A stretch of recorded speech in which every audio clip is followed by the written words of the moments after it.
네, 감사합니다. 저는 안산에서 온 동산교회 담임목사 김성겸입니다. 웰컴 처치에 이렇게 더 충청교회 함께해서 너무 감사하고 행복합니다. 여러분 너무 행복해 보이네요. 저는 방금 읽은 누가복음 이거 참 저는 안산에서 왔는데 혹시 안산이 어딘지 아시는 분 저기 정보영 장로님 손들지 마시고 안산이 혹시 어딘지 아시는 분 혹시 뭐 가보셨어요? 안산에? 네. 혹시 뭐 놀러 갔어요? 너 친척이 사는 친척이 안산에 사세요?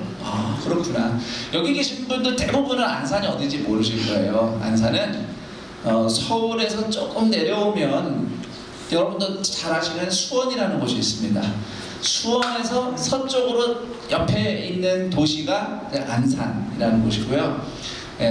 저는 안산에 산지 지금 2002년 12월에 이사를 왔으니까 벌써 한 22년째 살고 있는데 원래 이렇게 오래 살 계획은 아니었어요. 몰랐어요. 이렇게 살 줄은 몰랐는데 저는 이제 안산 동산교회를 개척하신 김인중 원로 목사님이 은퇴를 하시면서 제가 이제 후임으로 지금 2대 담임 목사로 섬기고 있습니다. 그래서 위임 받은 것이 이제 2016년이었는데요.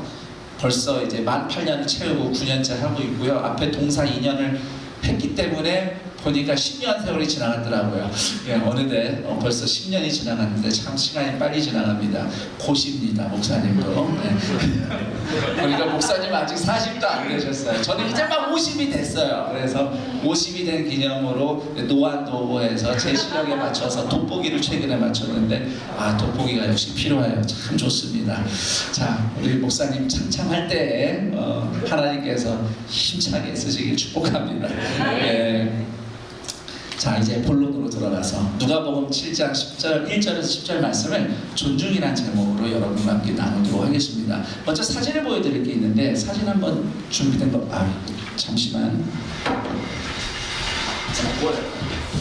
네, 지금 보시는 이 사진은 이스라엘 갈릴리 호수 북쪽에 위치한 그 갈릴리 바다라고도 부르죠. 바다처럼 넓어요. 그 북쪽 해변에 위치한 가버나움이라는 도시에 남아있는 가버나움 회당 유적입니다. 성지순례를 다녀오신 분들은 아마 여기는 한 번쯤은 가셨을 거예요. 워낙 유명한 곳이기 때문에. 이렇게 보면 크기가 가늠이 안 되는데 성인인 제가 서 있으면은 이 기둥에 제가 요 정도까지는 키가 오는 것 같아요. 이 정도는. 그럼 꽤 규모가 있죠. 근데 여러분 딱 보면은 이게 이스라엘 사람들 유대인 회당 건물인데 막상 보면은 뭐처럼 생겼어요? 약간 로마 시대 건물처럼 생겼죠. 맞아요. 지금 있는 이 현존하는 유적은 주후 4세기경에 증축이 된 유대인 회당의 흔적입니다. 그때는 아무래도 이제 로마 시대 건축이나 문명이 다 이스라엘을 영향을 줬으니까요. 그런데 그 다음 사진 보여주겠어요? 방금 보신 그 4세기에 지어진 로마식 회당 건물 아래 이 기초 여기 까만색 돌 보이세요? 여기? 네. 이 돌은요 4세기 게 아니에요. 4세기 것이 아니라 1세기. 그러니까 예수님 시절, 예수님 활동하던 그 시절에 놓여진 회당 기초예요. 그렇다면 떠오르는 인물이 있어요. 바로 오늘 우리가 누가복음에서 읽은 바로 가버나움에 살았던 백부장. 오늘 말씀 보니까 로마 백부장이 후원을 해서 회당을 지었다고 하는데 딱 시기가 들어맞는 흔적이 고고학적으로 남아있어요. 그래서 거기 가면은 여기에 지금 이게 예수님 시절의 회당이다. 밑에 이 검은 기초가 라는 이제 문구가 남아있는 겁니다. 바로 지금도 가면 보고 만질 수 있는 유적이 남아있는 이 회당을 후원해서 건축해준 로마 백부장과 예수님의 이야기 속으로 오늘 함께 들어가 보도록 하겠습니다. 참고로 이 사진은 직직입니다. 자, 됐어요. 자, 예수님이 가버나움에 이제 들어가셨을 때 가버나움 장로 몇 사람이 예수님을 찾아와서 간청을 하죠. 이 마을에 백부장이 살고 있는데 그의 사랑하는 종이 병들어 죽게 되었으니 예수님께서 그 병든 종을 살려주십시오 라고 간청을 합니다. 이 대목에서 굉장히 흥미로운 것을 두 가지를 짚어보자면, 우선 하나는 유대인 장로들이, 그러니까 장로라서 교회 장로라는 보다 그 동네 원로들을 장로라고 보통 부르죠. 자, 그 유대인 장로들이 로마 백부장을 위해서 예수님을 찾아와서 부탁을 한다는 사실이 흥미롭습니다. 자, 백부장이라고 하면은 로마군의 기본 단위 부대인 백인 부대의 지휘관을 의미합니다. 하지만 그 백인 부대 기본 그 가장 작은 뭐 우리로 치면 뭐 소대라고 할 수 있을까요? 그 뭐 소대장 정도라고 해서 절대로 로마군의 초급 장교가 아니에요. 로마 시대 백부장은 로마 황제에게만 충성하는 엘리트 전사들이었습니다. 그리고 백부장의 존재 자체가 로마 황제의 통치권을 상징했어요. 그렇기 때문에 그 당시 로마의 지배를 받고 있었던 유대인들 입장에서는 로마 백부장은 철천지 원수의 대표자인 겁니다. 자, 그런 백부장을 위해서 유대인 유지들이 나서서 예수님께 간청한다는 사실이 매우 이례적인 상황이다 라고 생각해 볼 수 있어요. 그런데 장로들이 예수님께 그 다음에 이어서 하는 설명을 들어보니 왜 그랬는지 이해가 돼요. 5절에 보면 그가 우리 민족을 사랑하고 또 우리를 위하여 회당을 지었나이다. 아까 그 사진 속에 보신 그런 근사한 건물이죠.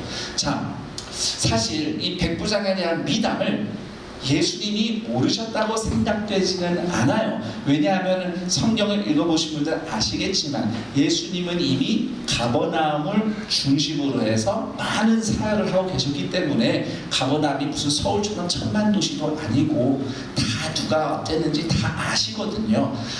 예수님은 이미 다 아셨을 겁니다. 자, 어쨌든 그런 백부장을 위해서 장로들이 나섰다는 게 흥미롭고요. 또 한 가지 흥미로운 것은 백부장을 위해서 뭐 백부장의 병을 고쳐달라, 또는 뭐 백부장의 아내, 백부장의 자녀를 고쳐주세요가 아니라 백부장의 종을 고쳐달라고 유대인 장로들이 나서서 예수님께 부탁하고 있다는 사실도 흥미롭습니다.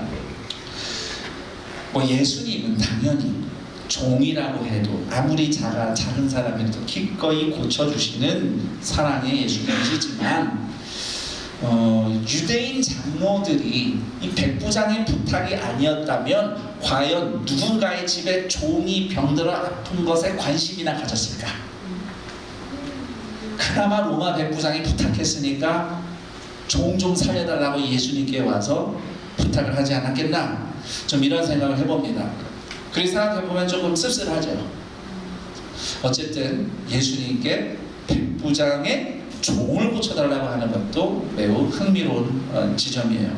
자, 그런데 예수님은 그 간청에 흔쾌히 대답을 하시고 병든 노예를 고치시려고 백부장의 집으로 이동하는데, 근처에 다 왔을 때 백부장은 유대인 친구들을 보내서 예수님께 보내서 메시지를 전달합니다. 전가를 보낸 거죠. 그 내용이 6절에서 8절입니다. 제가 읽어볼게요.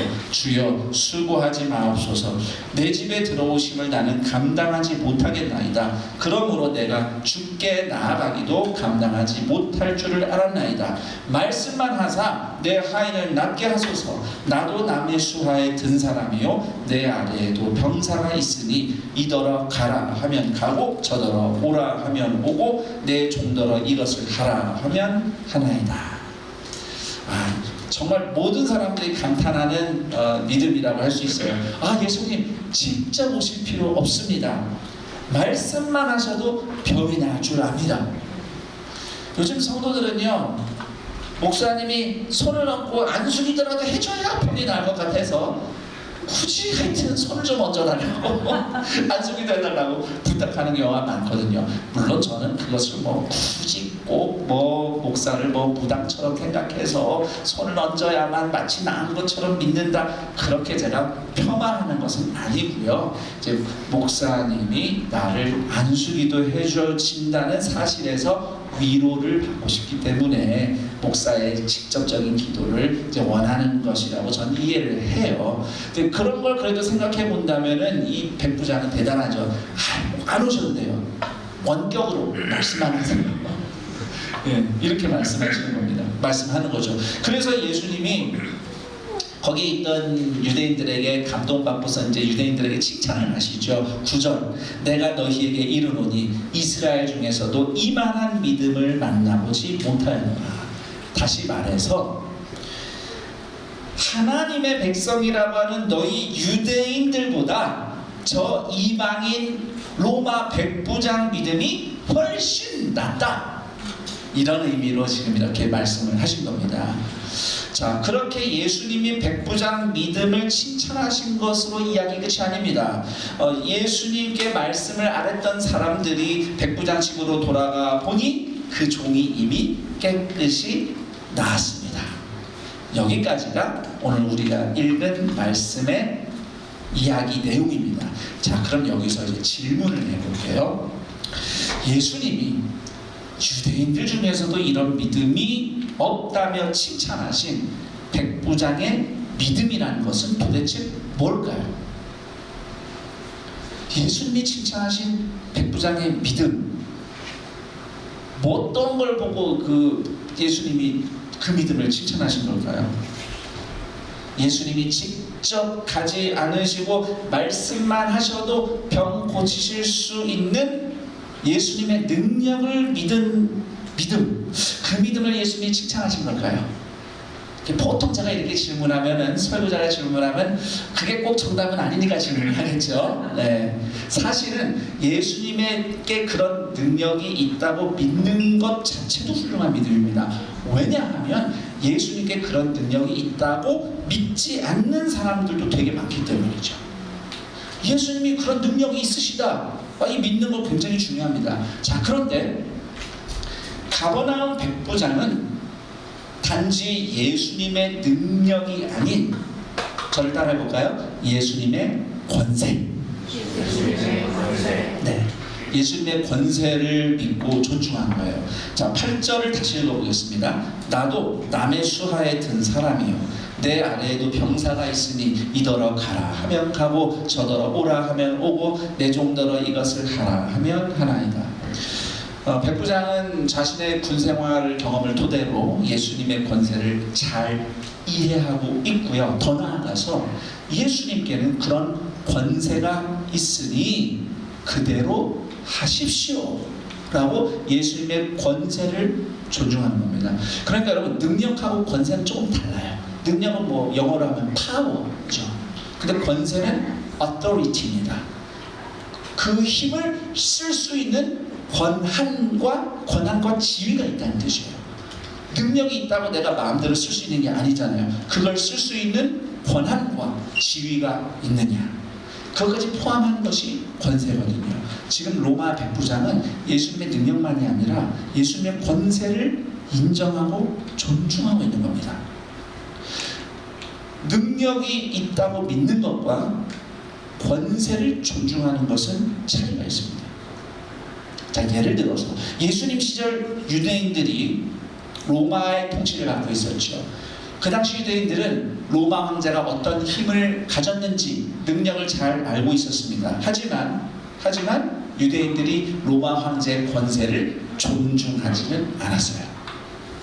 자, 이처럼 로마 백부장은 예수님의 능력만이 아니라 권세를 믿고 존중했는데, 이 부분이 되게 대단한 겁니다. 로마 백부장은요, 로마 황제에게만 충성하는 엘리트 전사라거든요. 그 당시 로마 황제는 신의 아들이라고 해서 아예 동전에, 정확하게는 은전이죠, 은전이나 금화에 아예 황제 얼굴을 딱 박아놓고요. 예수님 시절 황제는 티베리우스인데 티베리우스 황제 얼굴 딱 박혀있고 그 앞면에 보면은 신의 아들 뭐 이런 식으로 다 써있어요.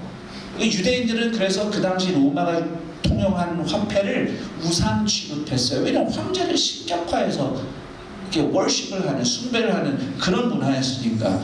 그런데 그런 황제에게 충성하는 엘리트 전사가 로마 황제의 권세의 대리자인 백부장이 예수님의 하늘의 권세를 인정한 것은 대놓고 말하지 않았지만 백부장이 예수님을 황제보다 더 높은 분으로, 거룩한 분으로, 하나님의 아들로, 권세자로 받아들인 겁니다. 그런 의미가 이 백부장의 말에 담겨 있는 거죠.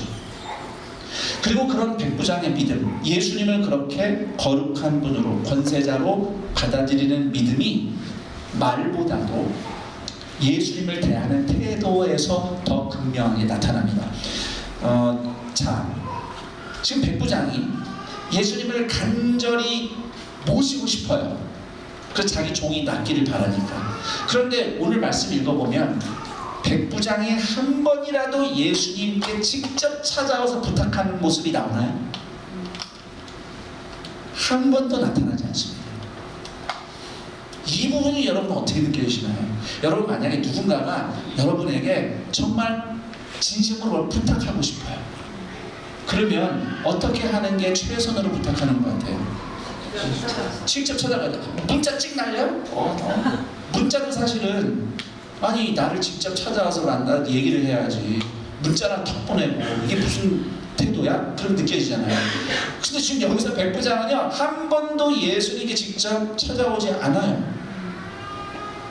그런데 이 똑같은 사건이 마태복음 8장에도 기록되어 있습니다. 근데 마태복음 성경 많이 읽어보신 분들은 아마 알겠지만 마태복음 8장은 이 사건을 약간 다른 식으로 기록하고 있어요. 백부장이 마치 예수님께 직접 찾아와서 말씀드린 것처럼 적고 있는데 사실은 마태복음은 특징이 있습니다. 같은 사건을 기록해도요 마태복음은 조금 핵심만 요약해서 적어요. 그래서 백부장이 누가복음 기록처럼 직접 예수님을 찾아보진 않았지만 사실상 예수님과 백부장이 서로 대화를 나눈 것이니 마태복음 요약을 해서 그렇게 적은 거고, 실제로는 누가복음 7장의 말씀처럼 백부장이 직접 예수님 앞에 찾아오지 않았어요. 뭐 최소한 마태복음과 누가복음의 기록을 좀 조화를 시킨다면 아마 백부장은 최소한 집 밖에 나와서 대문 앞에 서서 멀리서나마 예수님을 바라보는 그 지점에 나와 있을 겁니다. 하지만 그 사람이 직접 예수님 앞에 나와서 말씀을 올리지 않고 자꾸 사람을 보내요. 뭐 장로도 보내고 친구도 보내고. 아까도 우리가 잠깐 생각해봤지만 이거는 좀 이게 태도가 이게 아닌 것 같아 라는 느낌이 들죠. 자, 그런데 그 당시 유대인들의 율법과 관습을 생각하면 백부장이 오히려 예수님께 예의를 갖춘 겁니다. 자, 무슨 얘기냐면 그 당시 유대의 율법에 의하면 이스라엘 사람들은 부정한 것을 함부로 만지면 안 돼요. 부정한 것과 접촉하면 나도 똑같이 부정해지기 때문이에요. 그래서 예수님 시절에 많은 경건한 유대인들, 예를 들면 바리새인들, 이런 사람들은 자기의 정결함을 지키기 위해서 부정한 것을 안 만질 뿐만 아니라 부정한 사람들, 이방인들도 접촉하는 것을 매우 신중히 했습니다. 여러분 성경에서 죄인이라고 낙인 찍힌 대표적인 사람이 세리, 텍스 컬렉터죠. 세금가. 우리처럼 공무원이 아니에요. 그 당시 세리들은 자영업자예요. 어떤 식이냐면 이렇게 로마 정부가 광고를 내요. 예를 들면 이 가버나움에서 세금 거둘 업자를 찾습니다. 그러면은 이 사람 저 사람이 이제 뭐라 그러죠? 우리도 왜 공사 딸 때 수주 이렇게 받는 것처럼 입찰을 해요. 예를 들면 나는 이만큼 거두겠습니다. 그러니까 제일 세금을 많이 걷어내겠다고 하는 사업자가 따요. 그 사람이 이제 세리장이에요. 나중에 누가복음 뒤쪽에 나오면 삭개업은 나오죠. 세리장이에요. 그럼 이 사람이 이제 예를 들면 내가 연간 뭐 1억 원을 세금을 걷어서 내겠다고 했는데, 그럼 이 사람이 이제 어떻게 돈을 버냐?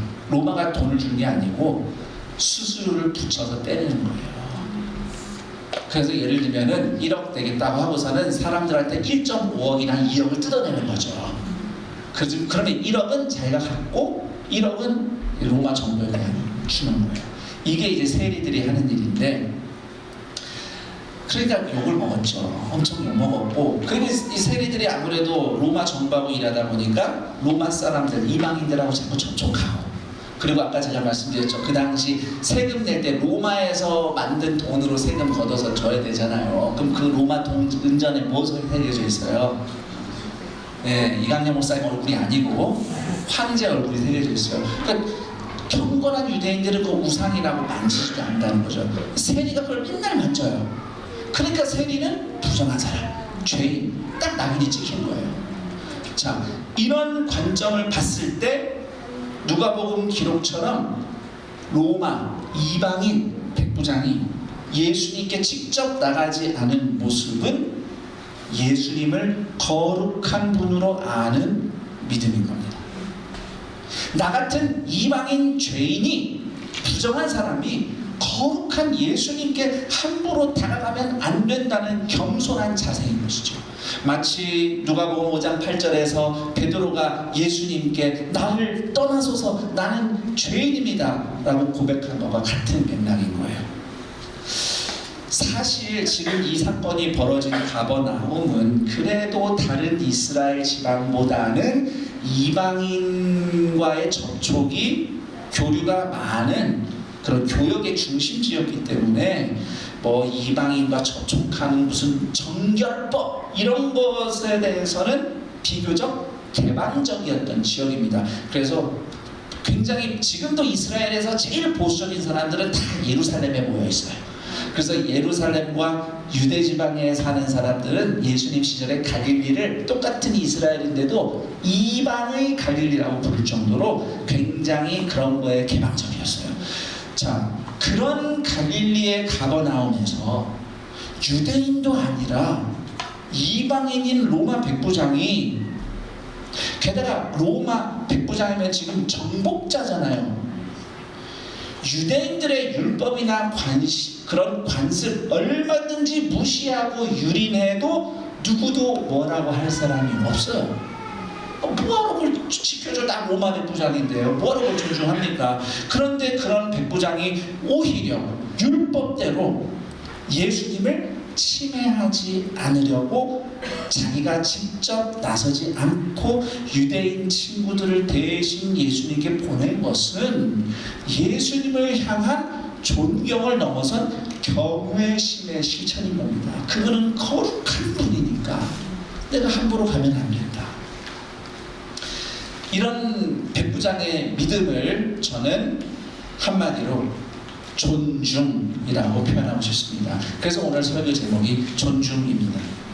세상에서는 권사자였던 백부장이 예수님 앞에서는 철저히 부정한 죄인의 자리에서 예수님을 최고의 존중으로 대하는 태도, 그것이 바로 예수님을 메시아로 대하는 백부장의 믿음이었던 것이죠.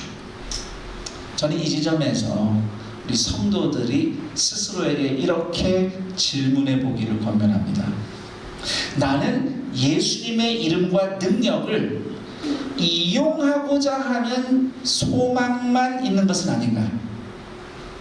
마치 소비자가 제품을 믿고 이용하는 것과 같은 그런 욕구 정도를 예수님을 믿는 믿음이라고 여기는 건 아닌가?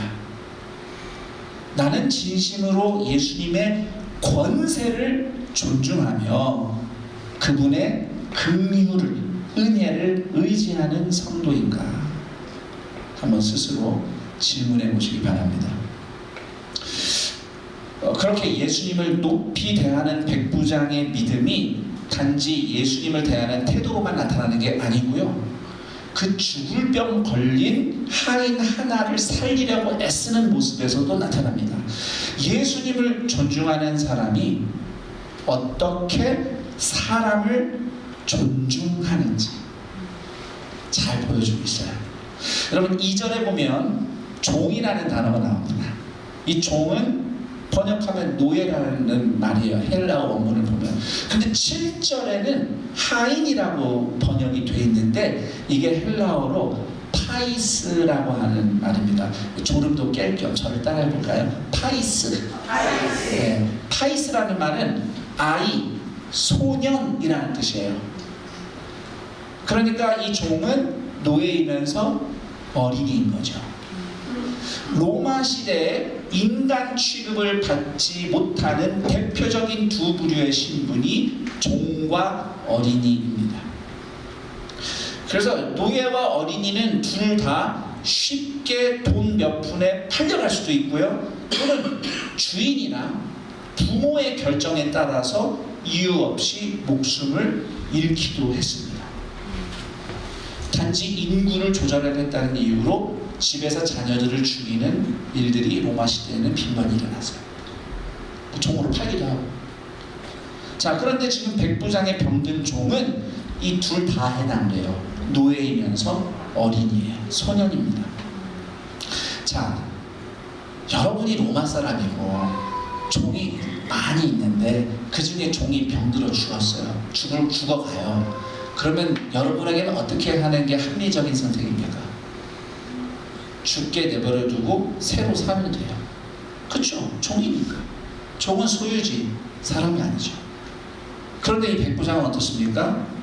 어린 종 한 명을 존엄한 인간으로 대했기 때문에 사랑하며 고쳐주려고 했던 겁니다. 그래서 백부장이 예수님께 보인 자세를 볼 때 그 사람은 하나님을 진심으로 경외하고 존중했을 뿐만 아니라 그 믿음을 작은 종 한 명도 존엄한 인간으로 존중함으로써 실천한 겁니다. 따라서 하나님을 경외하는 믿음은 작은 한 사람도 인격적으로 존중하는 태도로 드러나는 겁니다.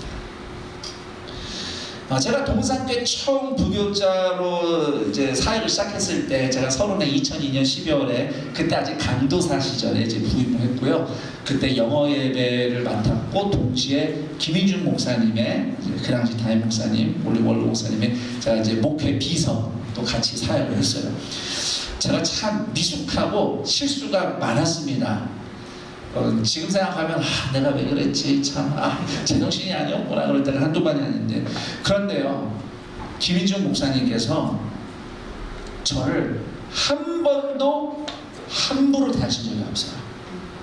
제가 처음 이제 부임하기 전에 먼저 목사님과 면담을 했는데 목사님이 한 번도 저에게 말을 놓지 않으셨어요. 꼬박꼬박 김성경 강도사님이라고 부르셨고요. 높임말로 저에게 말씀해 주셨어요. 저는 거기서 사실 감동받았어요. 그리고 이후에도 제가 사역하면서 목사님과 제가 그냥 단 둘이 있는 상황에서도 한 번도 김희중 목사님께서 김 목사, 성경아 이렇게 부른 적이 없습니다. 꼬박꼬박 김 목사님, 김성경 목사님 이라고 말씀하시는 거예요. 저는 그래서 일을 맡기실 때도 이것 좀 해 이렇게 말씀하신 적이 없어요. 이것 좀 부탁합니다. 항상 부탁을 하셨어요. 저는 그런 부분에서 김희중 목사님 정말 인격적이고 성품이 좋으시구나 라고 감동을 받았는데 나중에 알고 보니 그게 목사님의 성품이 아니에요. 목사님은요 굉장히 급하십니다. 김희중 목사님은 열정의 전도자로 유명하시잖아요. 굉장히 빠르시고요. 뭐가 답답하면 못 참으세요. 그런데 그런 분들은 대체로 이렇게 젊은 사람들이나 또 함께하는 부교육자들을 좀 그냥 하대하게 해서 쉽게 대하시는 경우를 되게 많이 봤는데 김희중 목사님은 절대 그러신 적이 없는 거예요. 아무리 제가 부족하고 답답한 게 많아도 제가 지금 설교 시간 너무 많이 하면 안 되니까 제가 다 에피소드를 말할 수 없지만 정말 제가 목사님이 보셨을 때는 나중에 저래서 목회하겠나 걱정 많이 되셨을 거예요. 제가 이제 제가 한번 엄청나게 실수를 했을 때마다 이제 나는 박살났구나라고 생각했는데 목사님이 항상 그때마다 우리 성경 목사님은 98% 잘하시는데 2%만 더 정확하게 하면 더 잘할 수 있습니다. 이 말씀을 제가 부교육자로 목회하면서 3번 정도 들었거든요. 나중에 제가 이제 후임으로 이제 정해지고 나서 김희중 목사님께 이제 대화 말씀드리면서 그때 목사님 그렇게 하셨어요? 그랬더니 목사님 뭐라고 말씀하셨냐면 그때 몇 번 잘릴 뻔했지. 몇 번 잘릴 뻔한 목사가 담임 목사 담임을 이제 동산교회 담임을 하고 있으니 이 참 기가 막힌 일이 아니겠습니까? 그렇다면 도대체 왜 김희중 목사님께서는 참 보기에도 걱정스럽고 앞으로 목회 잘하겠나 답답한 저를 한 번도 야 이놈아 뭐 성경만 이렇게 하지 않으시고 꼬박꼬박 존대를 하셨을까, 존중하셨을까? 하나님의 주권을 신뢰하는 믿음이었던 거예요. 아무리 답답하고 못난 것 같아도 하나님이 저 사람을 목사가 되도록 부르셨다. 하나님이 저 사람을 전도사로 부르셨다. 이 하나님의 주권에 대한 신뢰가 있으시기 때문에 한참 미숙한 전도사 한 명도 이름을 함부로 야 너 이렇게 부르지 않고 존중하며 대하신 겁니다. 제가 동산교회에서 부교육자로 정말 교육자로 성장하면서 그거를 제일 많이 배웠어요. 김윤종 목사님과 가까이 하면서. 그래서 저도 지금도 지금 뭐 신학생, 교육 전도사님 누구도요 제가 함부로 아무개야 누구 전도사 이렇게 말을 놓고 하지 않습니다. 물론 저는 뭐 교육자들끼리 친하면 서로 형님 아우 하면은 뭐 그렇게 부를 수 있다고 생각해요. 하지만 적어도 저는 제가 배운 것을 실천하는 방법은 한 사람도 함부로 대하지 않고 존중으로 대하는 거죠.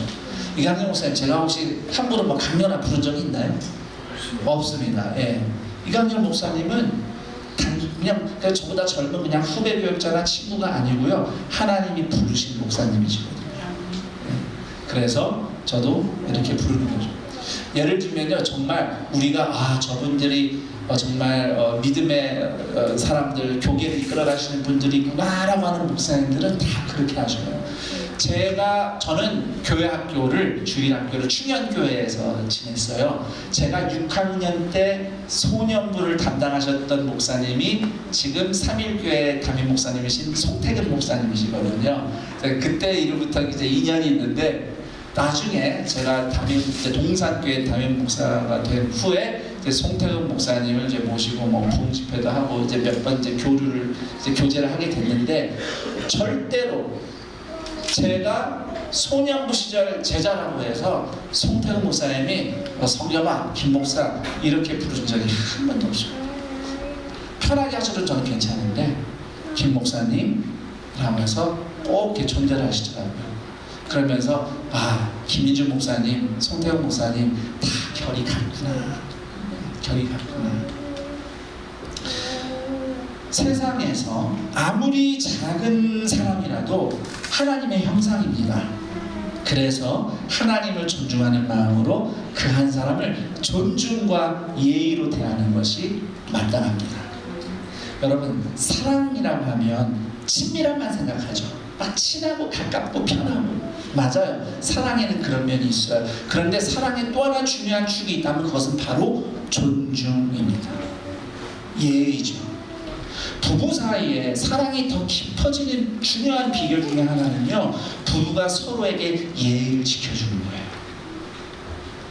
아무리 편하고 가까워도요, 배우자가 나를 함부로 대한다, 예의를 지켜주지 않는다, 나를 존중하지 않는다라는 마음이 들면 상처받고 관계가 깨지죠. 제가 신랑 친구들과 꼭 이렇게 2시간 이상 꼭 대면해서 대화를 할 때마다 당부하는 것이 바로 그겁니다. 사랑은 친밀한 만큼 예의를 잘 지켜줘야 되는 거예요. 그래서 예수님은 율법을 2마디로 요약하셨잖아요. 하나님을 사랑하고 이웃을 사랑하라. 하나님을 경외하는 믿음과 사람을 존중하는 사랑은 하나입니다. 별개가 아니에요. 간혹 교회에서 이런 얘기를 들어요. 저 사람은 신앙은 좋은데 인간관계가 별로야. 같이 하는 게 힘들어. 저는 그 사람 뭘 보고 신앙이 좋다고 말하는지 도무지 이해가 안 돼요. 뭐 예배 드리는 태도 막 사랑합니다 나 예수 뭐 이렇게 뭐 기도할 때 막 주야 막 이런 거 보고 믿음이 좋다고 그런 걸까요? 아니면 봉사를 많이 하니까 믿음이 좋다고 그런 걸까요? 아니면 헌금을 많이 성실하게 헌금 생활 잘하니까 그래서 신앙이 좋다고 하는 걸까요? 그런 신앙이 좋은데 사람들하고 잘 지내기가 어렵다, 관계가 안 좋다? 저를 따라합니다. 내가 사람들과 잘 못 지내고 어려움을 겪는 수준이 내 신앙의 수준이다.